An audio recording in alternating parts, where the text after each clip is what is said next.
back to That Dad Guy. It's October 28th, 2023, and as it's Saturday, the tradition is you get to ask me questions, and then on the following Saturday, I answer them. The only exception to that is the first Saturday of the month. I ask a question of you, and for the month of October, I asked you, what is your favorite birthday memory?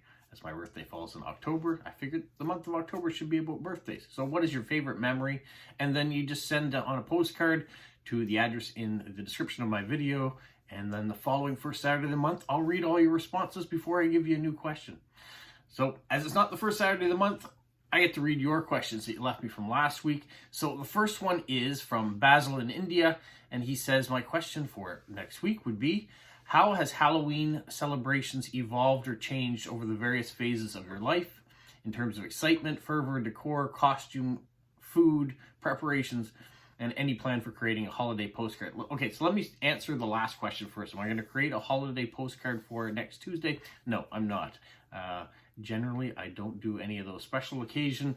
I do World Postcard Day postcards. I created the polo one, which I still have a few of if you're out there looking to trade. I do that one. And then I've created one for my channel, so there is a That Dad Guy postcard floating around, and I may modernize that one soon, as my original stock is almost empty. But that's about it. I haven't gotten into any other ones yet, and right now I don't plan on it, so no holiday postcards. Okay, how has Halloween changed for me over the years? Well, as a kid, of course, you get super excited about getting free candy. Who doesn't enjoy getting free candy? I enjoy it still as an adult, but usually as an adult I can just buy candy whenever I want to. That's kind of how it works, I guess. So as a kid, yeah, got excited, got to hang out with my friends, go trick-or-treating around the neighborhood, find the best houses that were giving out the best candy, or the largest chocolate bars, or whatever you were looking for. So that's changed. I know my mother at the time, she used to do baked goods. She made cookies, and she would put them in bags, and she would put her address in it, so parents would know that the product in it was safe, and if they had any problems, that they knew exactly where to find where it came from. So my mother went to a lot of preparation for Halloween. She didn't do so much as decorating the house. My parents didn't really get in for decorating for Halloween, but they were really good at giving out good baked goods. And if you like good cookies, my mom was a great baker, so I think most people that got the cookies really enjoyed them. I know I enjoyed any of them that were left over too, so that was good. Now, as an adult, what we do, last few years we've been giving out cans of pop and Kool-Aid drinking boxes for younger kids, because it was just a cheaper option. You can buy 32 cans at Costco for, I don't know, $18 or something like that, if they're on sale. This year we switched it up. We are going with bags of chips, and they're a little bit bigger bags of chips, and we got 54 bags for $17, so buy 3 cases of those, and that should be enough for all the kids that we have coming to the house, so that's more than 160 kids, and normally we don't get more than around 120, so there'll be leftovers for us, I guess. So that's kind of how it's changed, but I do decorate outside, so that's the excitement.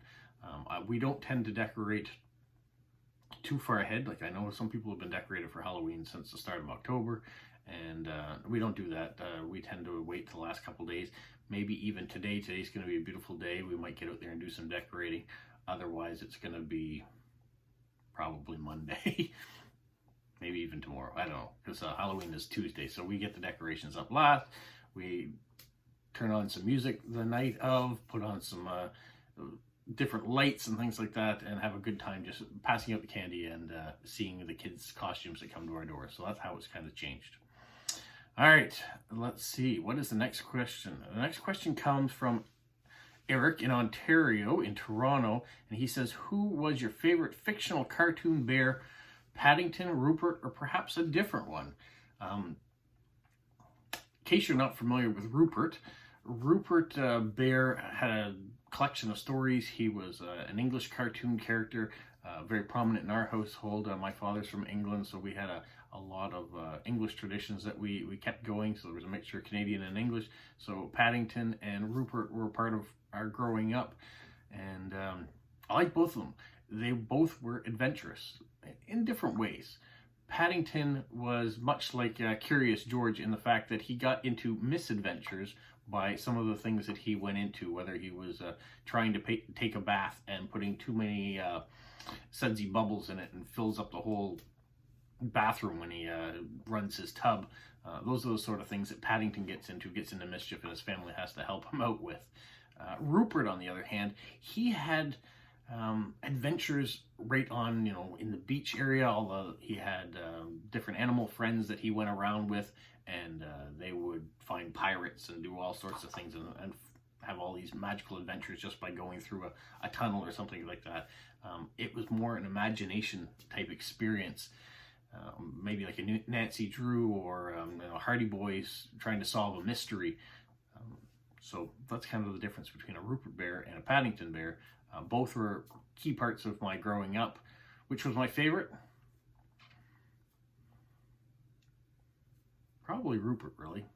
At the time, Rupert probably was, because I enjoyed reading the stories. And they were more novels with nice pictures, almost like a comic book style. So yeah, Rupert probably, but Paddington still continues to be up there. So thanks, Eric. All right, Mail Art Lover, or Isabel in Chile, says, watching your video about your new organization of postcards, I came up with a question: in which category did you put the cards that are sent from countries but from friends who are visiting there? I remember you've received like 2 postcards from Chile, but from friends who are from other countries, so I was wondering, where do you put these cards? Okay, let's go to Chile real quick. So what have I done?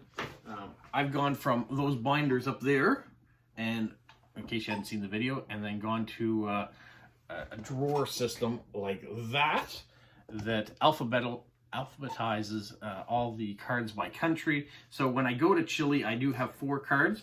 I have one from you, Isabel. Nice postcard hug one. Hopefully more to come. I have one from Paulo, also lives in Chile. But I have these 2. One from Sam, who visited Chile, and one from Andre and Merritt, who visited Chile as well. I've kept them all together for Chile because they all have Chilean stamps on them. So as a philatelist, I like to have all my stamps from there. Also, if I started to sort them by where the postcard came from, as in the image, lots of times people say, oh, I want a castle or a lighthouse, and I send a postcard that maybe isn't a castle from Canada, but from the UK. It's just because what they like. So would they put that with their UK cards, or would they put it with the Canadian cards, because that's where it originated from? So for me, I sort not by where my friends are from, but where the cards are sent from. So when Ross sends me a card from England or Germany, those are going to go with the Germany and England cards, even though Ross lives in Canada. So that's how I do it. Hopefully you get it, you understand why I do it that way. Let me put these cards back real quick so I don't get them out of place. There we go.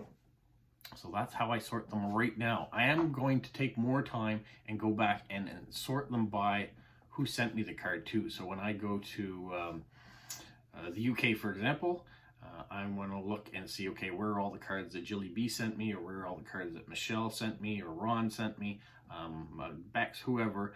I want to put them all together. So in the future, if I say, hey, you know what, I'm going to do a video based on all the cards I got from this particular individual, I could do that. Yeah, that's why I'm doing that. All right, next question comes also from Eric in Toronto. He says, how big will these bags of chips be that you're handing out on Halloween? All right, let's go for a quick walk to the entryway, because that's where I've got them stashed. So here we have the boxes. There are 54 28-gram bags of chips in it, 10 ketchup, which is a Canadian thing for the most part, the classic plain chips, nacho cheese, all dressed, also something that's usually Canadian, and then Cheetos Puffs, which are, the cheesies that are just all puffy, not crunchy. So that's what we're having, 54 bags of 28-gram, or 54 28-gram bags. That's what we're handing out this year. Next question, also from Eric. This is going to be an Eric video. He has given me a lot of questions, which is great, because that's what I want. I want lots of questions. He says, as a child, did you prefer Mr. Dressup or the Friendly Giant? Okay, for those of you who aren't from Canada, The Friendly Giant and Mr. Dressup were two Canadian children's programs. The Friendly Giant started in 1958 and ran until 1985. I'm going to put an image up of the Friendly Giant. He lived in a castle. That was the premise. He had a pet or a friend, not a pet. He had a friend, giraffe, that would come visit him, and a chicken that he had that lived in a bag that came and visited him as well. That was Jerome, I think, and Rusty. And he put out little chairs by a fireplace that gave the illusion that we were there visiting at the same time, and he would go and visit other friends all in around his castle. So that was one. The other was Mr. Dressup, and I'm going to say that I preferred Mr. Dressup because Mr. Dressup, one, was a little bit closer to my time frame. He started in 67, I think, and he went until 1997, I think, was his last year. I try to remember back. Now, the Friendly Giant left the CBC, or his program got canceled because the Conservative government came into play and decided that they want to cut expenditures within the CBC corporation, and one of the expenditures they cut was the Friendly Giant, unfortunately. Mr. Dressup did get to retire on his own terms, and Ernie Coombs, who played Mr. Dressup. Now, I want to do something real quick. We're talking about that. I had the pleasure of, I was a sous chef when I was in university at a place called the Marshlands Inn in Sackville, New Brunswick. And we had lots of politicians that would come there, or musical groups that were performing at the university that were there, or speaking at the university. And Ernie Coombs, in his finer years, there's Mr. Dressup, or Ernie Coombs, came and stayed at the Marshlands Inn. And I was the chef on duty when he came to eat, so I got a chance to prepare food for him both at supper and at breakfast. I worked both those occasions, and he came back to visit to say how much he enjoyed the food, which I was really excited about. The only mystery that kind of disappeared a little bit, as he was this famous children's teacher, I guess, on TV, was that he did order an alcoholic beverage while he was staying with us. So it was strange to think of Mr. Dressup having alcohol, but he did. He's a real person, Ernie Coombs. And so he came back and thanked me for the meal. And he asked if he could give me something, as in this picture that he had signed. And so I asked him to sign it. You can barely see it, but it says, "To Uncle Bob with love from Mr. Dressup." My mother's brother had Down syndrome, so Robert Mack, we called him as Uncle Bob, lived with us in our house until his last days, and he really loved Mr. Dressup. He got to, even though he was an older gentleman, he had the mindset of a child, and so one of his favorite programs to watch was Mr. Dressup. So I had that card signed to him, which Uncle Bob had predominantly set up in his room so he could see it whenever he wanted to. So that was really great. And then I had a second one done up that I got for my wife. Well, she wasn't my wife at the time, my girlfriend. I asked if I could get one for him. So I never had one signed to me, but he was generous enough to do two. So I gave one to my girlfriend at the time, who's now my wife, and one to my uncle, which I now have since he passed away. It came back to me. So Mr. Dressup wins. Yeah. Thank you, Ernie Coombs, for all the great memories. All right. The next question also comes from Eric, and it's speaking of a historical fiction, because I talked about that in some other programs that I was watching. I was watching For All Mankind, and he says, "Have you watched The Man from High Castle on Prime?" I did watch the first season of it. I haven't gotten back to it. I do like it, and I probably will get back to binge watching it at another date. But as I have said last week, I'm trying to read more, and I have. I can't see it, but there's two books over there. I finished reading, excuse me, these two. The Good Neighbor, Mr. Rogers' story. So he is a contemporary of Mr. Dressup. They both worked together early on, and he is, as Mr. Dressup is to Canada, Mr. Fred Rogers is to the United States. So I finished reading that book, which I had started years and years ago, and I started reading this one around the same time too, Hidden in Plain Sight by Jeffrey Archer. So I finished both those books this week with my extra hour of reading a day, so that's been great. And I've got a new novel that I can start, so I'm going to start that one from the beginning and see how we get. So my time for watching television has decreased a little bit, by an hour. So, but it's making a difference. I really like the fact that I'm reading again. All right. Okay, this is another one. If you also from Eric, he says that was certainly a lot of Canada Post branded clothing in the video you posted. Do you ever wear the winter jacket or the toque just out because it's cold or you're not working? So I did a video about Canada Post and all the different clothing that we have to wear through the 4 different seasons and the tools that we need to have in order to do our job properly. So we get a point allowance each year as a full-time employee that we could go to buy new shirts, pants, shorts, jackets, with whatever your limit of points are. You can't buy them all because you don't have enough points to do that, but you kind of buy a little bit each year in order to build up your collection of clothing. So his question, do I wear them outside when I'm not working at Canada Post? For the most part, no. I've got other jackets and other toques that I can wear, so I don't do it a lot. Now, you might find me out there mowing the lawn in my uniform, because sometimes in the summer I get home from work and the first thing I do is go mow the lawn. I haven't gotten changed yet. One, because I've already sweated in those clothes working, so if I'm going to go out and work in the hot yard, then I might as well just finish sweating in the clothes that I was already working in and then get changed after. So yeah, you might find me doing that, but just walking around going to places, unless I'm coming directly from work and haven't had a chance to change, no, I'm not wearing Canada Post stuff. I think the last question I have, also from Eric, it says, did you have to wear your winter coat under your snow trooper costume? Okay, so he's been going through all my last videos and putting questions based on all that, which is fantastic because it means you guys are watching the videos and not just coming up with one single question, which was good too.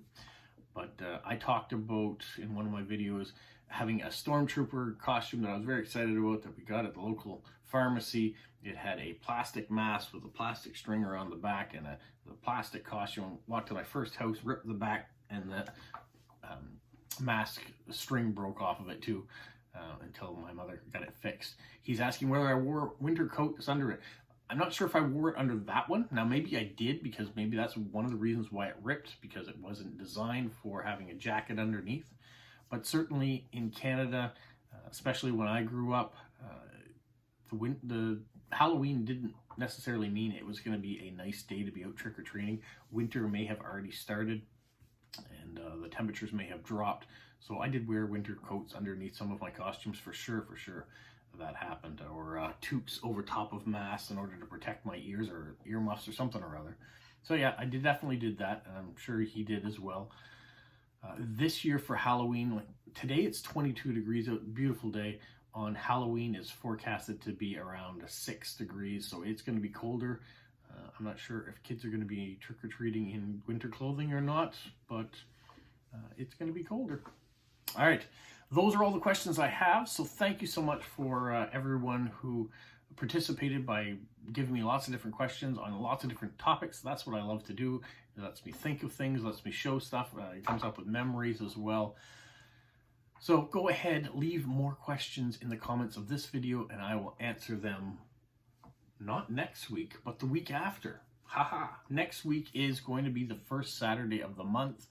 So as I've stated, I'll be showing the cards that I have gotten in. I've only gotten a couple so far, so I'm hoping a few more are going to show up this week with your responses to what your favorite birthday memory is. And so next week I will show those, and I will give you the new question for the month of November. And then, yeah.